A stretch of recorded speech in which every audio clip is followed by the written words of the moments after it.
திருப்பூர் மாவட்டம் தாராபுரத்தில் கோழி பண்ணை உபகரணங்கள் தயாரிக்கும் தொழிற்சாலையில் ஏற்பட்ட தீ விபத்தில் ரூபாய் 10 லட்சம் மதிப்பிலான பொருட்கள் சேதமடைந்தன.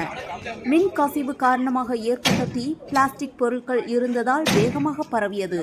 தகவல் அறிந்து வந்த தீயணைப்புத் துறையினர் 2 மணி நேரம் போராடி தீயை கட்டுக்குள் கொண்டு வந்தனர். இந்த விபத்தில் இயந்திரங்கள், மூலப்பொருட்கள் உள்ளிட்டவை கருகி நாசமானதாக தொழிற்சாலை உரிமையாளர் பாலாஜி தெரிவித்தார்.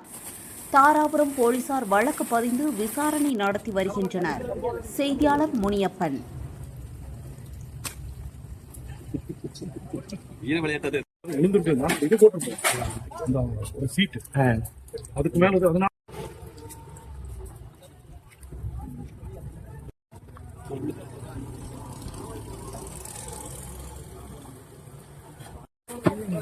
இது பிளம்பிங் ஐட்டம்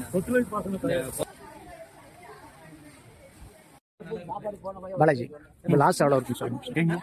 நீங்க என்ன தொழில் பண்றீங்க, என்ன லாஸ் எனக்கு அதாவது சொல்லுங்க. நீங்க பாத்துக்கோங்க.